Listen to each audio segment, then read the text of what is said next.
விஜய் கண்டிப்பாக திமுகவை டிஸ்டர்ப் பண்ணியிருக்காரு. திமுகவில் இருக்கிற தலைவர்களை டிஸ்டர்ப் பண்ணியிருக்காரு. எல்லா மந்திரிக்கும் ஒரு அச்சம் இருக்குது. இன்றைக்கி அடுத்த முறை தாங்கள் வெற்றி பெறுவதோ தோல்வி அடைவதோ விஜய் சார்ந்தது என்பதை எல்லா மந்திரிகளுமே உணர்ந்திருக்காங்க. எல்லாருக்கும் விஜய் மீது திமுகவில் குறிப்பாக ஒரு அச்சமும் ஒரு பதைப்பும் இருக்கிறது. அடுத்தவர் என்ன செய்ய போகிறாரு, விஜயால் திமுகவை தோற்கடித்து ஆட்சியை கைப்பற்ற முடியும்னா நான் நம்பலை. ஓகே, ஆனால் விஜய் ஒரு சேதாரத்தை திமுகவுக்கு ஏற்படுத்துவாருன்னு நான் உணர்கிறேன். என்னை விட அதிகமாக திமுக உணருது. அவங்க என்னதான் சொன்னாலும் இந்த எக்ஸிபிஷனு, தாஜ்மஹால் உதாரணம்லாம் இது வழக்கமான டைலாக். நீங்கள் கூடக்கூடிய கூட்டமும் அவருக்கு இருக்கக்கூடிய செல்வாக்கும் என்ன என்பது நம்மை விட திமுக தலைமைக்கு ரொம்ப நன்றாக தெரியும். அவர்கள் எடுத்த சர்வேக்களில், குறிப்பாக கரூர் சம்பவத்துக்கு பிறகும் அவர்கள் எடுத்த சர்வேக்களில் யாருக்கு செல்வாக்கு கூடி இருக்கிறது, யாருக்கு அவப்பெயர் வந்திருக்கிறது என்பது என்னையும் உங்களையும் விட திமுக தலைமைக்கு ரொம்ப நன்றாக தெரியும். ஆனால் திராவிடம் பேசக்கூடிய, சமூக நீதி பேசக்கூடிய ஒரு கட்சி இவ்வளவு ஓப்பனாக ஏன் வாரிசு அரசியலை பண்ணுதுன்னு எனக்கு புரியல. அதுவும் விஜய் கிட்ட நீங்கள் உங்களுடைய வாக்கு வங்கியை இழந்து கொண்டிருக்கக்கூடிய சூழ்நிலையில் அன்னைக்கு அந்த நிகழ்ச்சியில் எல்லா மந்திரிகளும் உதயநிதி புகழ் பாடுறாங்க. அது ஏன் ஏன் இவ்வளோ அவசரப்படுறீங்கன்ற இல்லை, அதுதான் காரணமா? விஜய் தான் காரணமா? விஜய் தான் காரணம். எதுக்காக உங்களுக்கு எனக்கு ஒரு விஷயம் புரியல. யானை தலையில மண்ணள்ளி போட்டுக்குது திமுகவோட நிலைமையை பார்த்தா. ஓமைக்கு சொல்ல முடியாதுங்க. ராஜா என்னங்க பெரிய ராஜா? ஒரு ஜனநாயக நாட்டில் ராஜா உதாரணம் காட்டுறதுன்றது அடிமை புத்தியின் வெளிப்பாடுங்க. என்ன பெரிய ராஜா எல்லாம் செஞ்சு கீழ்ச்சிட்டாங்க. நான் கேட்கறேன், மன்னராட்சி என்பது போற்றத்தக்க ஒன்று அல்ல. அதை நல்லா புரிஞ்சுக்கோங்க. மனிதன் முழு வளர்ச்சி அடையாதப்ப இருந்தது தான் மன்னராட்சி. மன்னராட்சியிலேருந்து நம்ம ஏன் ஜனநாயகத்துக்கு வரோம்? அது அடிமை புத்தி. எந்த ராஜாவும் ஓகியம் கிடையாது, ஞாபகம் வச்சுக்கோ. அப்படி பார்த்தீங்கன்னா எனக்கு தெரிஞ்ச இந்திய வரலாறுல அக்பர் ஒருத்தரை தவிர வேற எந்த ராஜாவும் போற்றத்தக்கவன் கிடையாது. அவர்கள் மனித குலத்தின் விரோதிகள் தான். யங்ஸ்டர்ஸ் மத்தியில் டிஎம்கே என்னங்க செல்வாக்கு இருக்கு? கிடையாதுங்க, ஞாபகம் வச்சுக்கோங்க. ஜென்சி எங்கே போகிறான்? விஜய் கிட்ட போகிறான், இல்லை ஆப்பொலிட்டிக்கலாக போகிறான், சீமான் கிட்ட போகிறான். அவன் ஜென்சி கேட்டகரி திமுக கிட்ட ஏன் வருது? வராது. என்ன இருக்குது உங்களுக்கு ஈர்க்கிறதுக்கு? நீங்கள் ஒரு காலத்தில் சாதிச்சிங்க, யாருமே அதை மறுக்கல. இன்னைக்கு என்ன, வாட் இஸ் நவ்? அப்போ இது அந்த 75 ஆண்டு கால அந்த நிறைவு நாள் கொண்டாட்டங்கள், விழா கொண்டாட்டங்களில் சாதனைகளை பற்றி பேசாமல் உதயை பற்றி மட்டுமே அவங்க பேசினதுன்றது இட்ஸ் வெரி சேட். அது இவங்களாவே விஜய்க்கு வளருவதற்கான பாதையை நன்றாக திறந்து விடுகிறார்கள் தான் எனக்கு தோணும். என்னோட பாயிண்ட் நான் திரும்பவும் சொல்றேன், விஜய் மாதிரி ஒரு த்ரெட் உங்களுக்கு த்ரெட்ன்றானே. விஜய் மாதிரி ஒரு த்ரெட் வந்திருக்கும் போது நீங்க ஏன் டாக்டிக்கலா உஷாரா இருக்க மாட்டேன்றீங்கன்ற. ஜென்சி ஆல்ரெடி திமுக விட்டு விலகி போயாச்சு. புதிய வாக்காளர்கள் திமுக கிட்ட வரதுன்றது குதிரை கொம்பா இன்னைக்கு மாறிட்டு இருக்குது. தன்னுடைய வாக்கு வங்கியை விஸ்தரிக்கிறதுலாம் ரெண்டாவது, தக்க வைத்துக் கொள்வதே திமுக பெரிய சவாலா இருக்க போது. இந்த நேரத்தில் ராஜராஜ சோழன் உதாரணம், ராஜேந்திர சோழன் உதாரணம் எல்லாம் மிகப்பெரிய பின்னடைவை தான் திமுகவுக்கு ஏற்படுத்தும். பட் அதை பற்றி அந்த கட்சியில் யாருக்கும் கவலை இல்லைன்றதான் உண்மை. ரெட்ரோலுக்ஸ் நெஞ்சங்களுக்கு வணக்கம். நான் கார்த்திக். இன்றைய நேர்காணலில் நம்முடைய இணைந்திருப்பவர் மூத்த பத்திரிகையாளர் திரு மணி அவர்கள். வணக்கம் சார். வணக்கம் சார். சமீபத்தில் உதயநிதி ஸ்டாலின் அவர்கள், துணை முதலமைச்சர் உதயநிதி ஸ்டாலின் அவர்கள் பேசும்போது, திமுகவுடைய 75 அறிவு திருவிழா அந்த நிகழ்ச்சியில் பேசும்போது, எக்ஸிபிஷனுக்கு கூட்டம் வரும், ஆனால் அதெல்லாம் மக்கள் பார்த்துட்டு அப்படியே கலைஞ்சு போயிடுவாங்க. ஏன்னா அது வெறும் அட்டை தான், உண்மையான தாஜ்மஹாலை பார்க்க முடியாது, அதனால் அந்த இடத்துல அவங்க பார்த்துட்டு போவாங்க அப்படின்ற ஒரு விஷயத்தை மறைமுகமாக விஜய் அவர்களை குறித்து பேசியிருந்தார். ரெண்டாவதாக, இப்போல்லாம் திமுக தலைமையும் சரி, அந்த அவங்களுடைய மேடைகள்லையுமே சரி, முதல்ல விஜய் அவர்களை தாக்கிட்டு அதற்கு அடுத்து தான் அதிமுகவுக்கே வராங்க அப்படின்ற அந்த விஷயம் எப்படி பார்க்குறீங்க? ஏன்னா முதலமைச்சர் அவர்கள் பேசும்போது கூட முதலமைச்சர் ஆவதற்காக தொடங்கப்பட்ட கட்சி இல்லை அப்படின்ற ஒரு விஷயத்தை சொல்கிறாங்க. இதுவே ஒரு பேசு பொருளாக மாறி இருக்கு. விஜய் அவர்களை நேரடியாக பேசாமல் ஆனால் மறைமுகமாக அவரை தாக்கிட்டு தான் பேசுகிறாங்க அப்படின்னா, அந்த இடத்துக்கு விஜய் நகர்ந்திருக்கிறார், திமுக தலைமை பேசுகிற அளவுக்கு விஜய் நகர்ந்திருக்கிறார்னு ஒரு பார்வையும் இருக்குது. இல்லை அவங்க பொருட்படுத்தவே இல்லை, லெஃப்ட் ஹேண்டில் தான் டீல் பண்ணுறாங்க அப்படின்ற ஒரு விஷயமும் பேசப்படுது. எப்படி பார்க்குறீங்க? நிச்சயமாக அவங்க லெஃப்ட் ஹேண்டில் டீல் பண்ணலை. அப்படி யாராவது சொல்லுவாங்களே, ஆனால் ஒன்று அவங்களுக்கு அரசியல் தெரியலன்னு அர்த்தம், இல்லை அவங்க தெரிஞ்ச உண்மையை மாறான தகவலை போய் சொல்கிறாங்கன்னு அர்த்தம். ஓகே, விஜய் கண்டிப்பாக திமுகவை டிஸ்டர்ப் பண்ணியிருக்காரு. திமுகவில் இருக்கிற தலைவர்களை டிஸ்டர்ப் பண்ணியிருக்காரு. எல்லா மந்திரிக்கும் ஒரு அச்சம் இருக்குது. இன்றைக்கி அடுத்த முறை தாங்கள் வெற்றி பெறுவதோ தோல்வி அடைவதோ விஜய் சார்ந்தது என்பதை எல்லா மந்திரிகளுமே உணர்ந்திருக்காங்க. எல்லாருக்கும் விஜய் மீது திமுகவில் குறிப்பாக ஒரு அச்சமும் ஒரு பதைப்பும் இருக்கிறது. அடுத்தவர் என்ன செய்ய போகிறாருன்னு. விஜயால் திமுகவை தோற்கடித்து ஆட்சியை கைப்பற்ற முடியும்னா நான் நம்பலை.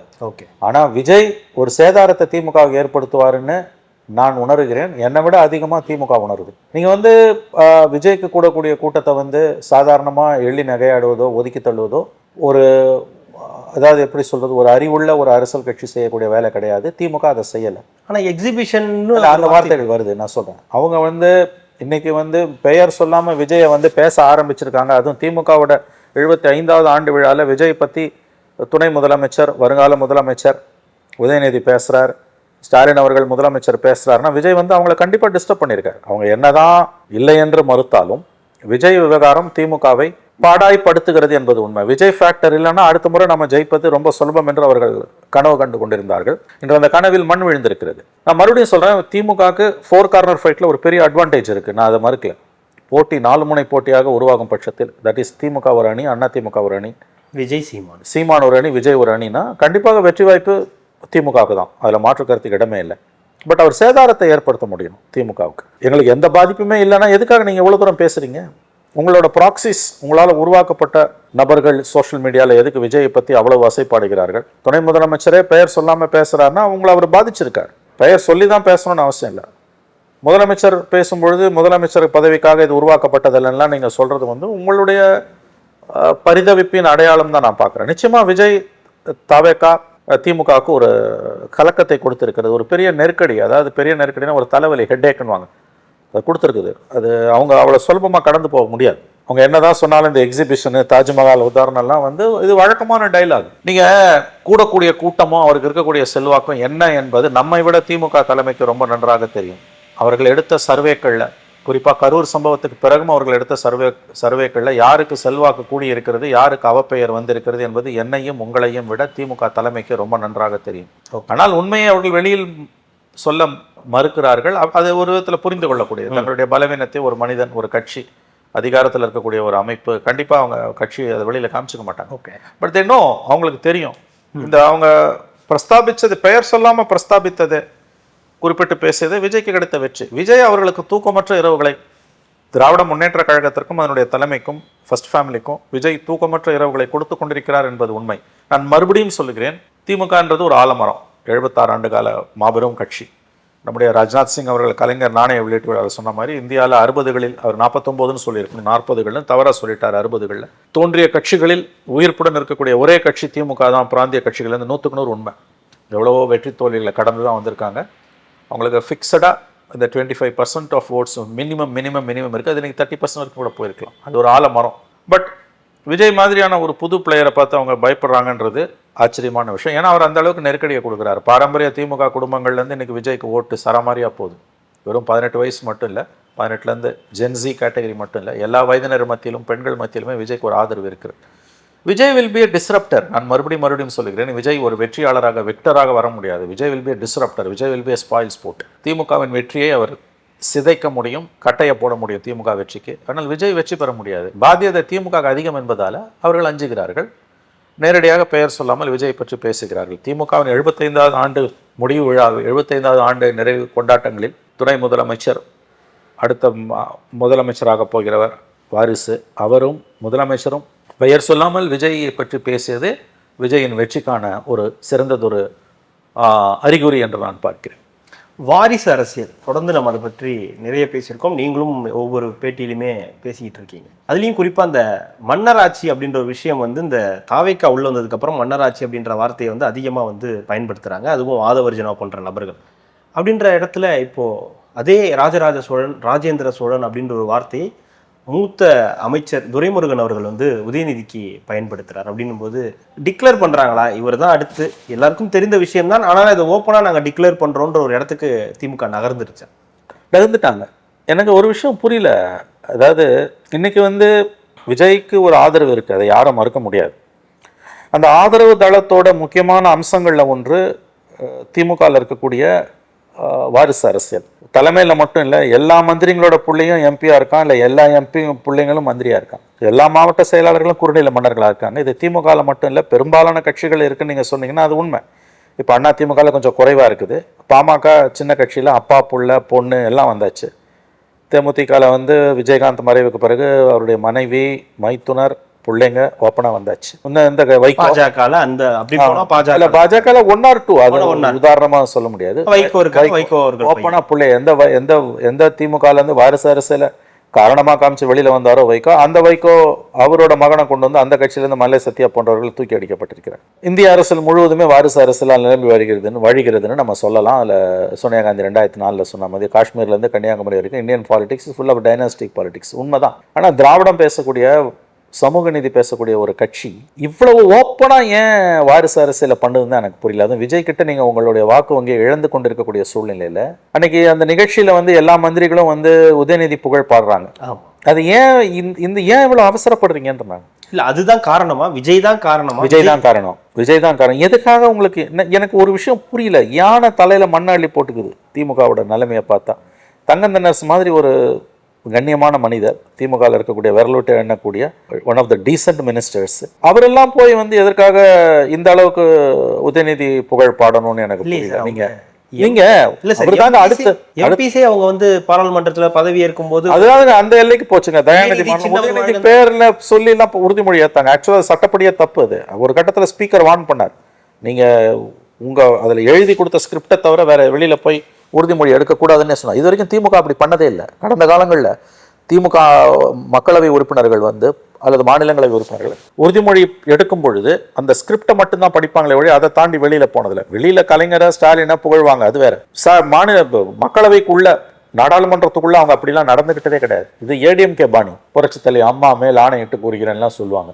அதெல்லாம் வந்து அந்த உறுதிமொழி அவங்க ஒண்ணு வச்சிருந்தா அவங்க நிறைய வச்சிருப்பாங்க சொல்லுவாங்க. அந்த உறுதிமொழிக்கு எதிராக நீங்க ஒரு வார்த்தை கூட பேசக்கூடாது. இவங்க பேசினாங்க. இவங்க எல்லாம் இது அங்கிருந்தே ஆரம்பிக்குது. நீங்க விஜய்க்கு ஏன் கூட்டம் கொடுத்து விஜய்க்கு ஏன் ஆதரவு கொடுத்தனா அந்த குறைஞ்சபட்ச புரிதல், நீங்க பண்ணக்கூடிய அந்த கூச்சநாச்சம் இல்லாத வாரிசு அரசியலால தான் விஜய் பக்கம் போறாங்கன்ற புரிதலே இல்லாம அன்னைக்கு திமுகவோட எந்த நிகழ்ச்சியில திமுகவோட 75வது 1000 விமர்சனம் திமுக இருந்தாலும் திமுகன்றது ஒரு பெரிய கட்சி, அது ஒரு ஆலமரம். தமிழ்நாட்டில் வந்து 75 ஆண்டுகள் 50 ஆண்டு அதிகாரத்தில் இல்லாமல் 25 ஆண்டு பவர்ல இருந்திருக்காங்க. அப்படி ஒரு கட்சி இருந்ததே இல்லை. நான் சொல்றேன், இப்போ அண்ணா திமுக எடுத்தீங்கன்னா அதனுடைய 53 ஆண்டுகள்ல அது 30 ஆண்டுகளுக்கு மேல அதிகாரத்தில் இருந்திருக்கு, 60% பவர்ல இருந்திருக்கு. இது 75% பவர்ல இருந்ததில்லை. தேர்ட் தான் 26 27 வருஷம் தான், 50 இயர்ஸ் மேல அவங்க பவர் இல்லாம இருந்திருக்காங்க. அப்படின்னா சில விழுமியங்கள் அவங்களுக்கு இருக்கு, 1000 குறைகள் அவங்க கிட்ட இருந்தாலும் இன்னைக்கு அது மறைஞ்சுக்கிட்டு இருக்க அந்த விழுமியங்கள். பட் ஸ்டில் அவங்களுக்கு சில நார்ம்ஸ் இருக்குது. திமுகவுக்கு ஒரு முறையா நிர்வகிக்கப்படுற கட்சி. இந்தியாவிலே வந்து ஆர்கனைசேஷன் ஸ்ட்ரக்சர் நம்ம சொல்லக்கூடிய நிர்வாக கட்டமைப்பு ரொம்ப கரெக்டா பர்ஃபெக்டா இருக்கக்கூடிய ஒரு கட்சி திமுக.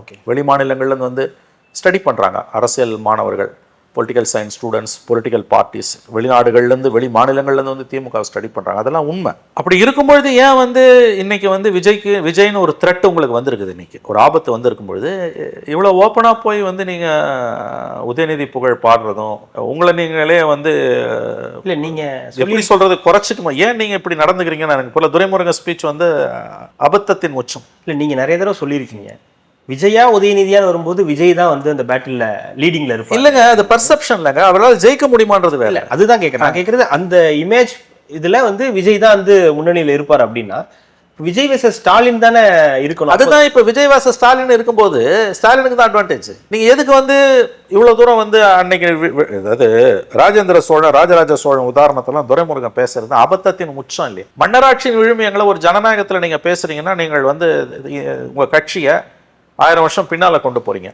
ஓமைக்கு சொல்லக்கூடாது. ஓமைக்கு சொல்ல முடியாதுங்க. ராஜா என்னங்க பெரிய ராஜா? ஒரு ஜனநாயக நாட்டுல ராஜா உதாரணம் காட்டுறதுன்றது அடிமை புத்தியின் வெளிப்பாடுங்க. என்ன பெரிய ராஜா எல்லாம் செஞ்சு கீழ்ச்சிட்டாங்க நான் கேட்கிறேன். மன்னராட்சி என்பது போற்றத்தக்க ஒன்று அல்ல, அதை நல்லா புரிஞ்சுக்கோங்க. மனிதன் வந்து முழு வளர்ச்சி அடையாதப்ப இருந்ததுதான் மன்னராட்சி. மன்னராட்சியில இருந்து நம்ம ஏன் ஜனநாயகத்துக்கு வரோம்? அது அடிமை புத்தி. எந்த ராஜாவும் ஓகியம் கிடையாது, ஞாபகம் வச்சுக்கோங்க. அப்படி பார்த்தீங்கன்னா எனக்கு தெரிஞ்ச இந்திய வரலாறுல அக்பர் ஒருத்தரை தவிர வேற எந்த ராஜாவும் போற்றத்தக்கவன் கிடையாது.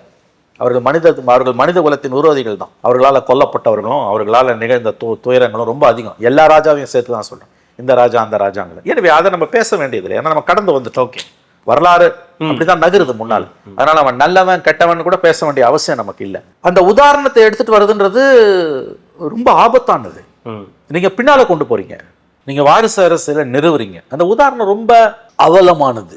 ஆங்கிலத்தில் சொல்றா நாசியேட்டிங், முடைநாற்றம் எடுக்கக்கூடிய. எனக்கு ஒரு விஷயம் புரியல, இன்றைய இளைய தலைமுறை அவங்க மத்தியில திமுக ஏற்கனவே மிகப்பெரிய பின்னடைவை சந்தித்து கொண்டிருக்கும் பொழுது ஜென்சின்னு சொல்லக்கூடிய அந்த ஜெனரேஷன் வந்து திமுகவை விட்டு பெரிய அளவில் விலகி நிற்குது. அது திமுக பக்கம் வரல, அது விஜய் கிட்ட போகுது. விஜய் இல்லைன்னா நாளைக்கு வேற XYZ கிட்ட போகும். அந்த காலகட்டத்தில் இப்படிப்பட்ட வார்த்தைகளை வந்து ஒரு அனுபவம் மிக்க கிட்டத்தட்ட 88 வயதாகிறது, 60 ஆண்டு கால பொது வாழ்க்கைக்கு சொந்தக்காரர், 50 வருஷமா எம்எல்ஏவா இருக்காரு, அவர் பேசுறாருன்றதெல்லாம் ஐ திங்க் இது ரொம்ப அருவருப்பா இருக்குது சார். நீங்க சீரியஸ்னஸ் தெரியாம திமுக விளையாடிட்டு இருக்கு சார். கையில் அதிகாரம் இருக்குன்னு நீங்க இதெல்லாம் பண்ணாதீங்க. ஓகே, இல்லை இந்த வார்த்தைகளை நீக்கிட்டு நம்ம பார்ப்போம். ராஜராஜ சோழன் ராஜேந்திர சோழன்ற வார்த்தைகளை நீக்கிட்டு மற்றவர்கள் பேசி இதை எடுத்துக்கிட்டோம்னா உதயநிதியை இந்த முகமாக கொண்டு வரணும் ஒரு யங்ஸ்டர், 2 பேருமே ஒரு யங்ஸ்டர் அப்படின்ற ஒரு இடத்துக்கு கொண்டு வரணுன்றது தவறான ஒரு இல்லைங்க, நீங்க அது ஆர்கானிக்கா வரணுங்க. ரொம்ப பெரிய அளவுல போய் அது வாரிசு அரசியல் நல்லதா கெட்டதா அதுக்குள்ள கூட இப்ப போகவே வாரிசு அரசியல்ன்றது அதாவது வந்து வாரிசு அரசியல் என்பது ஏற்புடையதே அல்ல. ஜனநாயகமும் வாரிசு அரசியலும் நேர் எதிர் பதங்கள். ஆக்சிமோரான்னு ஒரு ஒரு சொல்லாடல் உண்டு ஆங்கிலத்தில், நேர் எதிர் பதங்கள். அந்த மாதிரி வந்து உங்களுக்கு வந்து ஜனநாயகத்தோட நேர் எதிர் பதம் தான் வாரிசு அரசியல். வாரிசு அரசியல் கோல் வச்சுதுன்னா அங்கே ஜனநாயகம் வந்து ஏதோ ஒரு விதத்தில் வீழ்ச்சி அடைஞ்சிருக்குன்னு தான் அர்த்தம். உங்கள் ஜனநாயகம் வந்து முழு அளவில் வந்து வளரலன்னு அர்த்தம். இதுக்கு திமுகவை மட்டும் நான் சொல்லலை, திரும்பவும் சொல்கிறேன், எல்லா கட்சியிலையுமே தான் இதுக்கு இந்தியாவின் சாபக்கேடாக அது மாறி இருக்கு. திமுக அதிகாரத்தில் இருக்கிறதால நம்ம திமுகவை கேள்வி கேட்கணும். சரி, வந்துட்டாரு உதய், வந்துட்டாரு, 7 வருஷம் ஆகுது. இப்போ அதனால உதய் வந்தது கெட்டது நல்லது அதுக்குள்ளே கூட நான் போக விரும்பலை. கட்சி ஏற்றுக்கிச்சு, ஓகே, கடந்து கூட போவோம். அதை எதுக்கு போட்டு நீங்கள் வந்து வலியுறுத்தி ஆழமாக நிறுவுறீங்க? அப்போ வந்து இன்னும் திமுக மேலே இருக்கக்கூடிய வெறுப்பு, அது அப்பட்டமான ஒரு வாரிசு அரசியல் செய்யக்கூடிய கட்சி. வாரிசு அரசியல் எல்லா கட்சியிலையும் இருக்குங்க இந்தியாவில். ஆனால் திமுகவில் மாதிரி நிரம்பி வழியில் முழுக்க முழுக்க முழுக்க இது தலைமையில மட்டும் இல்லைங்க, எல்லா மாவட்டங்களும் இன்னைக்கு வந்து குறுநில மன்னர்களால் ஆளப்படுது. எத்தனை மந்திரி புள்ள எம்பி, எத்தனை எம்பி புள்ள மந்திரி, அதுதான் அதோட கணக்கு. இப்ப இதை வந்து விஜய் மாதிரி ஒரு த்ரெட், உங்களுக்கு என்னோட பாயிண்ட் என்னன்னா, விஜய் மாதிரி ஒரு த்ரெட் வந்திருக்கும் போது அட்லீஸ்ட் நீங்க அதை கடந்து போகலாம்ல. இப்ப துரைமுருகன் மாதிரியான ஸ்பீச்சஸ் வந்து ஏன் அலோவ் பண்றாங்க? உங்களுக்கு அப்ப பப்ளிக் ஒப்பீனியனை பத்தி கவலையே இல்லைல்ல. உங்களுக்கு பெரிய ஆபத்து சூழ்ந்து இருக்குங்க. நீங்க பெரிய அளவில் உங்க வாக்கு வங்கி இழந்துட்டு இருக்கீங்க. இது யாருக்கான செய்தி சார்? இந்த உதயநிதி அவர்கள் இந்த முகமா மாறணுன்றது யாருக்கு? திமுகவிற்கான இருக்கா இல்ல பொதுமக்களுக்கா? அடுத்து உதயநிதி தான் அப்படின்ற விஷயம். அடுத்து உதயநிதி தான்ன்றது வந்து எல்லா மந்திரியும் தங்களுடைய விசுவாசத்தை அங்க காமிக்கிறாங்க. ஒரு கட்டத்துல ஸ்டாலினுக்கு கலைஞர் வயதான போது காமிச்சாங்க, ஸ்டாலின் ஸ்டாலின் ஸ்டாலின். அது ஒரு எண்ட்ல. இப்ப இன்னைக்கு வந்து அன்றைய நிகழ்ச்சியோட டேக்அவே என்னன்னு கேட்டீங்கன்னா, அதீதமான புகழுரைகள் உதயநிதி அவர்களுக்கு கொடுக்கப்பட்டது. உதயநிதி வந்தது தப்பு ரைட்டுன்ற ஆர்குமெண்ட் கூட நான் போக விரும்பல. நம்ம அதை கடந்து வந்துட்டோம். 7 வருஷம் ஆயிடுச்சு, கட்சி ஏத்துக்குச்சு, டெப்டி சிஎம் ஆயிட்டாரு, எல்லாம் ஃபைன், அவர் மேடையில் இருக்காரு, கட்சி ஏத்துக்குது அது. பட் 75 ஆண்டு கால கட்சியோட ஒரு கொண்டாட்டங்களோட நிறைவு நாளில் பேசும்பொழுது கட்சி கடந்து வந்த பாதை, கட்சி சாதிச்சது, ஏன்னா அவங்களால தமிழ்நாட்டுக்கு நிறைய நன்மைகளும் வந்திருக்கு, தீமைகளும் வந்திருக்கு. நான் தீமைகளை கூட ஒதுக்கிட்டு நன்மைகளை மட்டுமே கூட எடுத்துக்கிறேன், பாசிட்டிவாகவே பேசும். ஒரு பவர்ஃபுல் ரீஜனல் பார்ட்டி, ரீஜனலிஸ்டுக்காக கலைஞர் செஞ்சதெல்லாம் எவ்வளவோ பண்ணியிருக்காரு, மாநிலங்களுக்காக நிறைய பாசிட்டிவா செஞ்சிருக்காரு கலைஞர்ன்றதுலாம் எனக்கு மாற்று கருத்தே இல்லை. நான் பாசிட்டிவா மட்டுமே பார்க்க விரும்புகிறேன். அப்படி இருக்கும்போது நீங்க அந்த சாதனைகளை பேசிட்டு கூட அன்னைக்கு இருந்திருக்கலாம். மாறா ஒரு தனி மனித துதிப்பாடல், அதுவும் நீங்க வந்து உதயநிதியை ஃபோக்கஸ் பண்ணி பண்றீங்கன்னும் போது, அப்போ உதயநிதி இந்த திமுக சாதிச்ச சாதனைகள்ல உதயநிதியோட கான்ட்ரிபியூஷன் என்னன்ற கேள்வி எழும். அப்ப அது பதில் ரொம்ப கட்சிக்குள்ளாரே எழும். திமுகக்குள்ள விஷயம் தெரிஞ்சவன், அறிவுள்ளவன் எவ்வளவு பேர் இருக்கும், அவன் கேட்பான்ல, கேட்க அவனுக்கு வாய்ப்பு இல்லைங்க, ஆனா அவனுக்கு தோணும் இல்லை. இவ்வளவு தூரம் கட்சி சாதிச்சிருக்குன்னு சொல்றோம். 1969 ஏங்க அண்ணா அவர்கள் சாதிச்ச சாதனையை விடவாங்க மற்றவங்க சாதிச்சிட்டாங்க. 3 விஷயங்களை அவர் பண்ணார் இல்லைங்க, சொற்ப காலமே உயிர் வாழ்ந்தாலும்.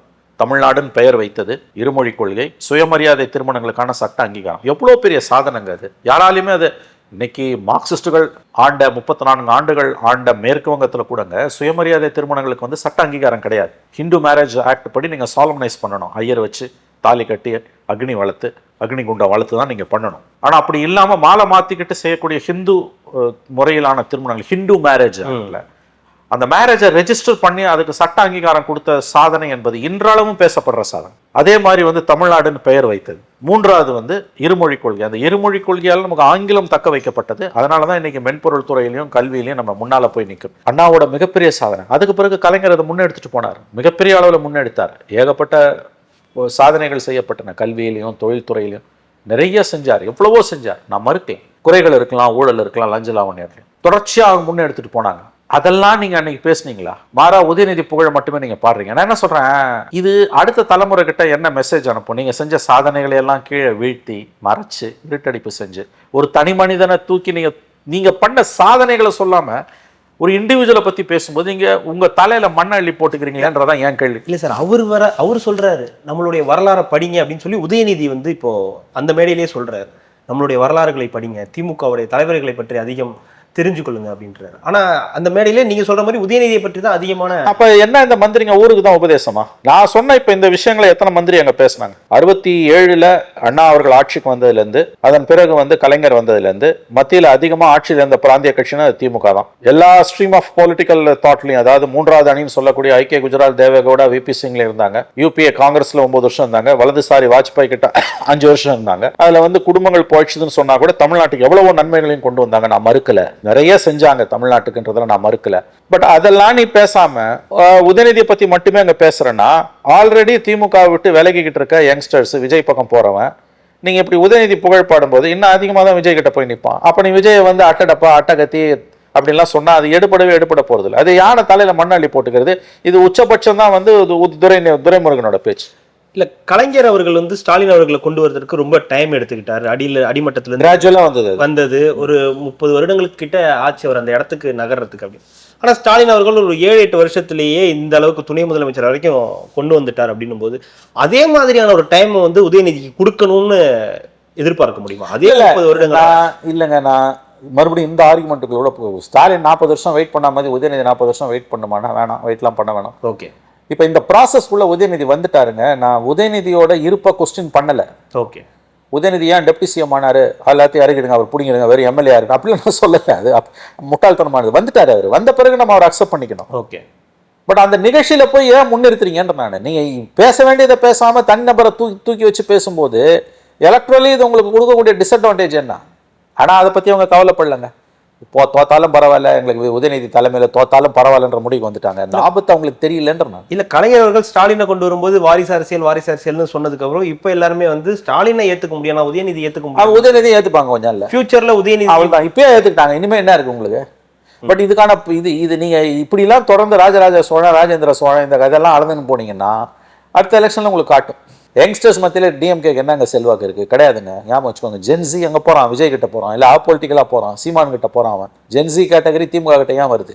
வராது. என்ன இருக்குது உங்களுக்கு ஈர்க்கிறதுக்கு? நீங்கள் ஒரு காலத்தில் சாதிச்சிங்க, யாருமே அதை மறுக்கல. இன்னைக்கு என்ன, வாட் இஸ் நவ்? அப்போ இது அந்த 75 ஆண்டு கால அந்த நிறைவு நாள் கொண்டாட்டங்கள், விழா கொண்டாட்டங்களில் சாதனைகளை பற்றி பேசாமல் உதயை பற்றி மட்டுமே அவங்க பேசுனதுன்றது இட்ஸ் வெரி சேட். அது வந்து இவங்களாவே விஜய்க்கு வளருவதற்கான பாதையை நன்றாக திறந்து விடுகிறார்கள் தான் எனக்கு தோணுது. ஒரே ஒரு கேள்வி சார், இப்போ இவங்களை கேட்க முடியாது, இந்த தலைமையிட்ட இதெல்லாம் போய் சொல்ல முடியாது. ஏன்னா கலைஞர் அவர்கள் யோசிச்சாரு, இப்போ ஸ்டாலினை கொண்டு வந்தா இவங்கெல்லாம் நம்மளை கேள்வி கேட்பாங்க அப்படின்ற இடத்துல மற்ற எல்லாருக்குமே அந்தந்த அமைச்சர்களும் சரி எம்பிகளும் சரி அவங்களுடைய வாரிசுகளுக்கு கொடுத்ததுக்கு பிறகு அப்போ இந்த கேள்வியை இங்கே கேட்க முடியாதுதான் அவங்களுடைய நோக்கம். அப்படிதான் வந்துச்சு. ஒரு நியூ நார்ம்னுவாங்க, அக்செப்டட், எழுதப்படாத விதி.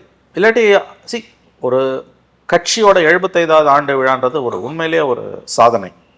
75 இயர்ஸ் ஒரு கட்சி உயிர்ப்புடன் இருக்கின்றது. உயிர்ப்புடன் அந்த 75 வருஷத்துல அது 50 வருஷம் பவர் இல்லாமல் இருந்தது. 50 வருஷம் பவர் இல்லாமல் இருந்தால் அழிஞ்சிருக்கும் கட்சி.